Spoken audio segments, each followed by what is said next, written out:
भारत के share market में 13 लाख करोड़ रुपए डूब चुके हैं।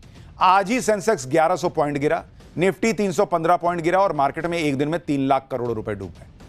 शेयर मार्केट का जो हाल है सो तो है ही है, लेकिन चौंकाने वाली बात है कि सोने चांदी के दाम में भी गिरावट है, क्योंकि बहुत ये लोग ये सोच रहे थे कि ईरान अमेरिका का युद्ध शुरू हो गया, अब सोना चांदी के दाम आसमान पर पहुंच जाएंगे, लेकिन वो लोग भी धोखा खा गए। लोग सोच रहे थे कि वॉर होते ही सोने की कीमतों में नया धमाका होगा, ऐसा कुछ नहीं हुआ। लोग सोच रहे थे कि वॉर होते ही चांदी की कीमतें फिर रिकॉर्ड पर पहुंचेंगी, ऐसा भी नहीं हुआ।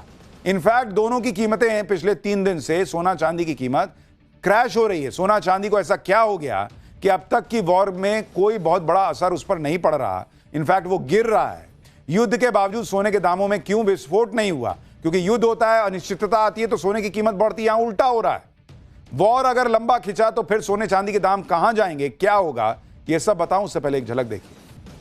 28 फरवरी को जब ईरान युद्ध शुरू हुआ तब सबने सोचा था कि अब तो सोना चांदी के दाम फिर से रॉकेट बनेंगे, लेकिन यहां उल्टा हो रहा है, जिसने सबको हैरान कर दिया है। आप देखिए कि पिछले 3 दिनों में अगर आप देखेंगे गोल्ड का रेट, पिछले 3 दिन में गोल्ड का रेट अगर आप देखेंगे, गोल्ड उसकी कीमत ऑलमोस्ट 8000 गिर गई है। और सिल्वर अगर आप देखिएगा, सिल्वर की कीमत पिछले 3 दिन में 26,000 रुपए। ये दोनों की आपको कीमत बता रहा हूं, दोनों गिरे जा रहे हैं बॉस। इस साल जिस तेजी से सोना चांदी बढ़ा था उसमें ईरान वॉर के बाद तो और दाम बढ़ने चाहिए थे, लेकिन ऐसा नहीं हुआ।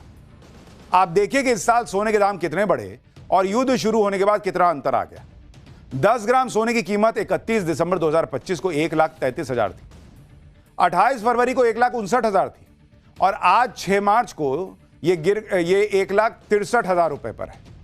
यानी इस साल सोने की कीमत 30,000 रुपए बढ़ी, जबकि ईरान अमेरिका जंग शुरू होने के बाद सोने की कीमत 4,000 रुपए ही बढ़ी।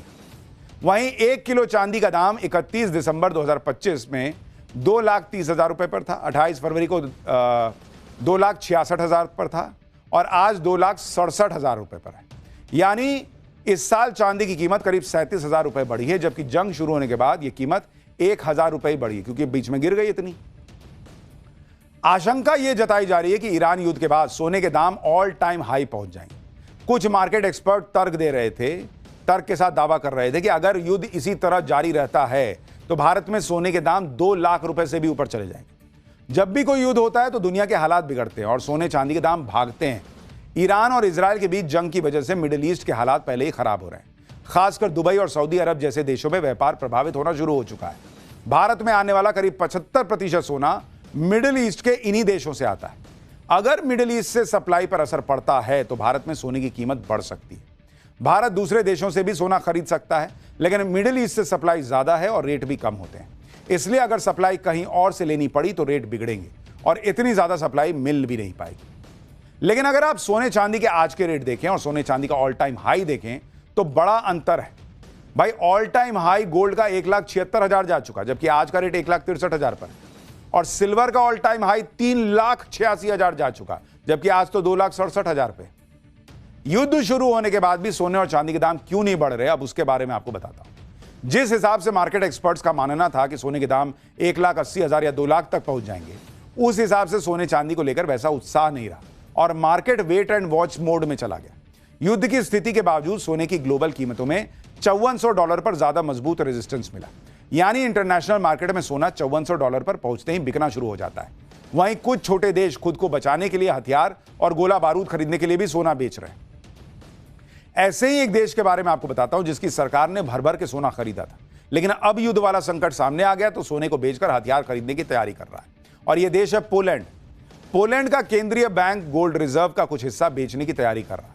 गोल्ड रिजर्व बेचकर पोलैंड करीब $13 अरब जुटाने की योजना बना रहा है, जबकि पोलैंड पिछले 2 साल में दुनिया का सबसे बड़ा गोल्ड खरीदार देश है। पोलैंड ने 2024 और 2025 में अपने रिजर्व में 100 टन से ज्यादा सोना जोड़ा था। वैसे तो आप देखिए कि जब 28 फरवरी को अमेरिका और इजराइल ने ईरान पर हमला किया तो करेंसी और इक्विटी मार्केट ने वैसा ही रिएक्ट किया जैसा वो आमतौर पर युद्ध के दौरान करता है। इक्विटी मार्केट गिरने लगा, करेंसी कमजोर हुई और कमोडिटी की कीमत बढ़ गई। इसके तुरंत बाद सोने के दाम भी 2% के आसपास बढ़े और चांदी 1-1.5% बढ़ गया। लेकिन यह उछाल उस जबरदस्त रैली से कम रही जिसका अंदाजा कई इन्वेस्टर्स लगा रहे थे। और ऐसा इसलिए हुआ क्योंकि युद्ध से पहले भी सोना लगातार बढ़ ही रहा था, जिससे सेंट्रल बैंक की खरीदारी और करेंसी की कमजोरी का सपोर्ट मिल रहा था। जब सोने की कीमतें बढ़ी तो ज्यादा ट्रेडर्स ने पहले ही जियोपॉलिटिकल रिस्क का अंदाजा लगा लिया। फिर तेल ने इन्वेस्टर्स का ध्यान अपनी तरफ खींचना शुरू कर दिया। तेल में तेजी आने पर बहुत सारे इन्वेस्टर्स गोल्ड फ्यूचर्स से क्रूड फ्यूचर्स में चले गए, क्योंकि युद्ध में सोने के मुकाबले तेल की कीमतों पर सप्लाई में रुकावटों पर सीधा असर पड़ता। आप देखिए कि अकेले हॉर्मुज स्ट्रेट में दुनिया की लगभग 20% तेल सप्लाई है और युद्ध शुरू होने के बाद खाड़ी क्षेत्र में यह एक अहम चोक पॉइंट बन गया है, जिससे तेल की कीमतें बढ़ सकती हैं, तो लोग वहां पैसा लगा रहे हैं। यानी सारा फोकस अभी कच्चे तेल पर है। कच्चे तेल के दाम कहां तक जाएंगे? अगर युद्ध चलता रहा तो क्या ये 150 के पार जाएगा, $150 के? लोग तो वार्निंग दे ही रहे हैं। सोने के दाम तो बढ़ नहीं रहे, लेकिन आप सोचिए कि जिस चांदी ने लोगों का भर भर कर रिटर्न दिया, उस चांदी पर से भी लोगों का भरोसा उठ गया। पिछले साल सोने के मुकाबले चांदी ने इन्वेस्टर्स को ज्यादा मालामाल किया था। चांदी ने 122% रिटर्न दिया, जबकि सोने ने 72%। लेकिन इसके बाद भी लोग चांदी में इन्वेस्ट कम कर रहे हैं। इसकी बड़ी वजह है इसका इंडस्ट्रियल मेटल के तौर पर ज्यादा इस्तेमाल। दुनिया भर में चांदी की लगभग 60% मांग है और वो इंडस्ट्रियल इस्तेमाल के लिए है। अब जब युद्ध होता है तो ग्लोबल सप्लाई चेन और इंडस्ट्रियल प्रोडक्शन के लिए खतरा हो जाता है। ऐसे में इंडस्ट्रियल मंदी की वजह से चांदी की डिमांड में कमी आ सकती है और चांदी के दाम घट रहे हैं। भाई जब कुछ बनिएगा ही नहीं, बेचिएगा नहीं, कैसे बेचिएगा? युद्ध में कौन खरीदेगा, नहीं खरीदेगा, तो भाई उधर चांदी के दाम गिर गए, इधर सोने के गिर गए। और अभी फिलहाल कोई बहुत तूफानी बदलाव आएगा ऐसा एक्सपर्ट नहीं मानते। बाकी आप हमेशा निवेश अपनी सोच समझ के हिसाब से कीजिए। फिलहाल अगला chapter, Mamata Banerjee full tension में। ऐसा क्या हो रहा बंगाल में? क्या राष्ट्रपति शासन लगने वाला है? बिहार में बीजेपी जेडीयू की फाइनल डील में किसको क्या मिला? कौन मुख्यमंत्री बनने वाला है? अब इसका चैप्टर। देश की पॉलिटिक्स में बिहार से बंगाल तक ऐसा गजब का सस्पेंस आया है कि लोग पूछ रहे हैं कि बिहार में क्या होने वाला है, बंगाल में क्या होने जा रहा है। बंगाल से तो ऐसी खबर आई जिसे सुनकर ममता बनर्जी के पैरों के नीचे से जमीन खिसक जाएगी। ये बातें होने लगी कि क्या बंगाल में राष्ट्रपति शासन लगना है क्या? कल ही देश के 9 राज्यों और केंद्र शासित प्रदेशों में राज्यपाल और एलजी बदले गए और इनमें से एक राज्य बंगाल भी था। इसी के बाद से बंगाल में खलबली मची हुई है कि बंगाल में क्या नया खेला होने जा रहा है। ममता बनर्जी अलग टेंशन में। आज आपको बताऊंगा कि राज्यपाल के इस्तीफे के बीच ममता बनर्जी अचानक धरने पर क्यों बैठ गई हैं और बंगाल में राज्यपाल के इस्तीफे के बाद चुनाव से पहले राष्ट्रपति शासन की चर्चा क्यों होने लगी है। साथ ही बिहार में बीजेपी जेडीयू की फाइनल डील में किसको क्या मिला, वहां कौन मुख्यमंत्री बनने वाला है, बिहार से बंगाल तक क्या पॉलिटिक्स चल रही है वो दिखाऊं, उससे पहले एक झलक देखिए।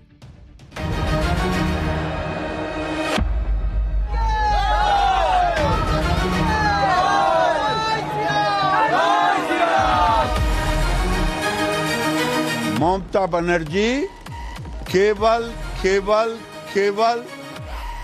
घुसपैठिए मुसलमानों को बचाने में, वोट बैंक बनाने में धरना दे रही है। On the eve of election, ECI should recommend President's rule in Bengal.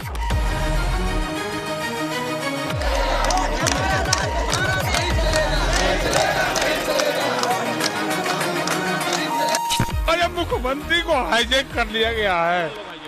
Bharat देश के इतिहास में पहली बार हाईजैक किया गया है मुख्यमंत्री को। आज तक उनकी इच्छा के खिलाफ कोई उनसे निर्णय नहीं करा सकता।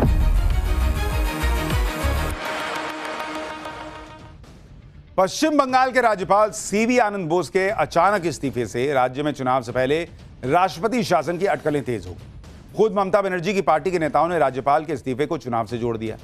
आरोप लगाया कि यह चुनाव से पहले बंगाल में राष्ट्रपति शासन लगाए जाने के प्लान का हिस्सा हो सकता है ताकि चुनावों में राजनीतिक फायदा मिल सके। इसके बाद बंगाल में राष्ट्रपति शासन को लेकर कई तरह की चर्चाएं शुरू हो गई। कहा जाने लगा कि बंगाल में एसआईआर के बाद फाइनल लिस्ट तो जारी हो गई है, लेकिन अब भी करीब 60 लाख वोटर्स के वेरिफिकेशन की प्रोसेस पूरी नहीं हो पाई। इन्हें अंडर एडजुडिकेशन कैटेगरी में डाला गया है और ऐसे 60 लाख वोटर्स से अभी करीब 6,15,000 वोटर्स का ही वेरिफिकेशन हो पाया है। सुप्रीम कोर्ट के निर्देश पर इस काम को पूरा करने के लिए पड़ोसी राज्यों ओडिशा और झारखंड से न्यायिक अधिकारियों की तैनाती की गई। अनुमान के मुताबिक इस तैनाती के बाद भी बाकी बचे 54 लाख वोटर्स के दस्तावेजों के वेरिफिकेशन में लंबा समय लग सकता है। और अगर 7 मई तक भी यह काम पूरा नहीं हो पाया तो बंगाल में संवैधानिक संकट पैदा हो सकता है, क्योंकि 7 मई को मौजूदा सरकार का कार्यकाल खत्म हो रहा है। ऐसे में संविधान के जानकारों का मानना है कि अगर 7 मई तक भी एसआईआर का काम पूरा नहीं हुआ तो उस स्थिति में राष्ट्रपति शासन लागू करने के अलावा दूसरा कोई ऑप्शन ही नहीं बचेगा। वहीं बीजेपी ने बंगाल में राष्ट्रपति शासन की अटकलों के लिए टीएमसी को जिम्मेदार बताया। अटल बिहारी वाजपेयी सरकार में चीफ इकोनॉमिक एडवाइजर रहे और बालूरघाट से बीजेपी विधायक अशोक लाहिड़ी ने कहा कि बीजेपी को चुनाव से पहले बंगाल में आर्टिकल 356 लागू करने में कोई दिलचस्पी नहीं है। बीजेपी चाहती है कि एसआईआर की प्रोसेस पूरी होने के बाद और वोटर लिस्ट फाइनल होने के बाद चुनाव समय पर। आगे लाहिड़ी ने कहा, मुख्यमंत्री ममता बनर्जी ही खुद एसआईआर प्रोसेस को रोकने के लिए रुकावटें पैदा कर रही क्योंकि उन्हें डर है कि इससे घुसपैठियों को हटा दिया जाएगा जो उनका वोट बैंक है। अशोक लाहिड़ी ने यह भी कहा कि ममता बनर्जी राष्ट्रपति शासन का मुद्दा उठाकर सारी जिम्मेदारी बीजेपी पर डालना चाहती है। इसी बीच बीजेपी नेता शुभेंदु अधिकारी का पुराना बयान वायरल हो रहा है।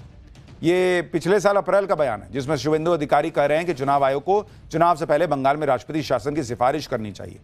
लोग अब वो बयान वायरल कर रहे हैं। विदाउट प्रेसिडेंट्स रूल बंगाल में चुनाव अच्छा तरीके से, डेमोक्रेटिक वे से, ट्रांसपेरेंसी से नहीं हो सकता। जहां हिंदू 50% से कम है उस बूथ में ये लोग हिंदू को वोट डालने नहीं देगा। इसलिए on the eve of election ECI should recommend president's rule in Bengal. It's not my demand, everyone demand. Bengal में राष्ट्रपति शासन के अटकलों के बीच बिहार के पूर्णिया से सांसद पप्पू यादव नई थ्योरी ले आए।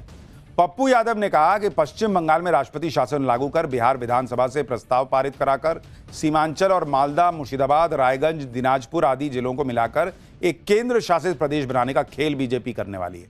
नीतीश जी को हटाने और लेफ्टिनेंट गवर्नर को राज्यपाल लाने के पीछे ये खेल है। बंगाल में राष्ट्रपति शासन को लेकर जो चर्चा चल रही है उसके बीच ही ममता बनर्जी ने एसआईआर के मुद्दे पर आज आर पार की लड़ाई छेड़ दी। ममता बनर्जी इस मुद्दे पर धरने पर बैठ गई। ममता बनर्जी ने आरोप लगाया कि एसआईआर प्रोसेस के बाद भी वोटर लिस्ट से मनमाने तरीके से नाम हटाए जा रहे हैं। बीजेपी और चुनाव आयोग बंगाली वोटर्स को वोट देने से रोकने की साजिश कर रहे हैं और वो इस साजिश का पर्दाफाश करेंगे। आगे ममता बनर्जी ने कहा कि एसआईआर के बाद जारी की गई लिस्ट में कई वोटर्स को गलत तरीके से मृत घोषित किया गया। ममता बनर्जी का दावा है कि ऐसे 22 वोटर्स के परिवार उनके धरने में शामिल हैं और बाकी परिवारों को भी वो धरने में लेकर आएंगे। बीजेपी ममता बनर्जी के धरने को बंगाल के घुसपैठियों को बचाने की कोशिश बता रही है। गिरिराज सिंह को सुनिए। ममता बनर्जी केवल घुसपैठिए मुसलमानों को बचाने में, वोट बैंक बनाने में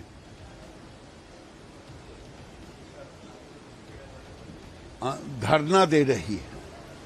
हमारे गांव की कहावत है,